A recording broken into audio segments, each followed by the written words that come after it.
Finally, here tonight, it took over 2 centuries, but the final chapter was written today for a man long forgotten. He was a slave who worked and died in Connecticut, and today he was finally shown the dignity he never experienced in life.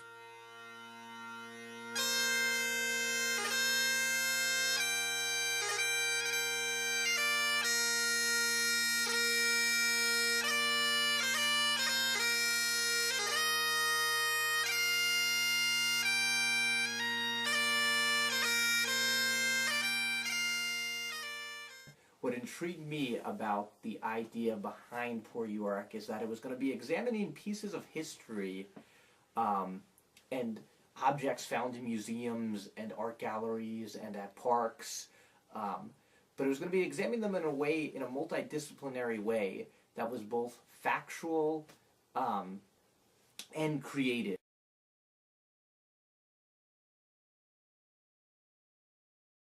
In the 1700s, Fortune was a slave, and along with his wife and 4 children, the legal property of Dr. Preserved Porter. He worked on the Porter's Waterbury farm until his death in 1798. An inventory of Dr. Porter's estate in the early 1800s lists items including a sleigh, a ladder, a skeleton presumed to be Fortune's, valued at $15, and his living widow, not even listed by name, valued at $10. Dr. Porter was a prominent physician. Many of his descendants followed in his footsteps, and with other local doctors, according to the Mattituck Museum, actually used Fortune's bones to study human anatomy, in death as in life, without his consent.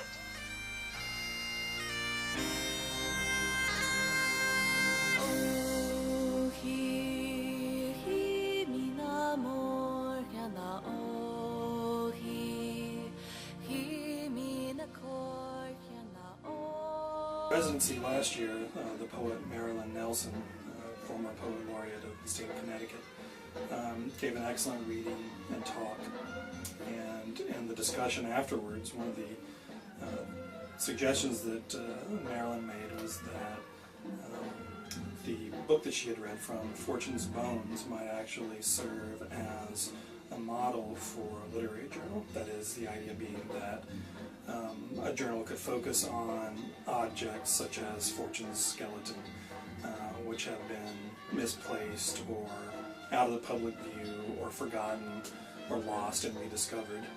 And that seemed like a really good idea. And after talking to some of the students in the program, we decided to proceed with that idea, and that's where Poor Yorick came from.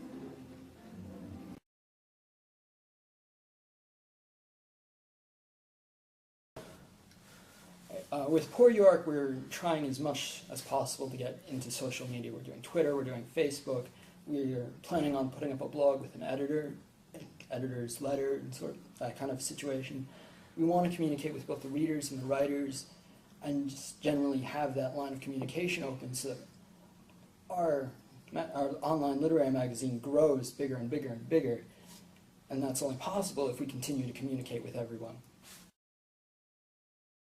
I mean, there's nothing better than thinking about the way we learn about our past in the public sphere.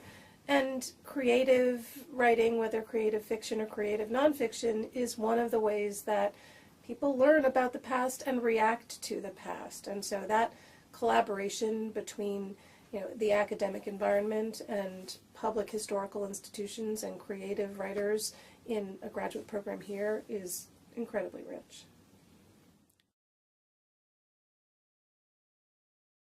What we'd really like to be able to do is not only have these museums and historical societies with a website link on our page, but to have them give us an object, an image that can get displayed on the website, where we can have a piece that's written about it either by a museum staff member or by a Poor Yorick staff member. These kinds of things just, I think, make the website richer and give more of an experience of really discovering.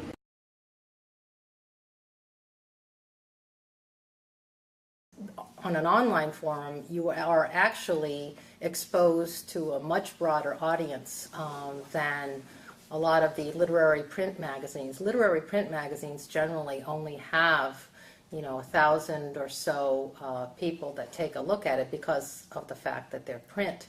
But on an online forum, because of the fact that you can link your LinkedIn site, your Facebook site, any of your social media sites to that magazine, it just creates a cascade effect of people looking at your work and noticing your work.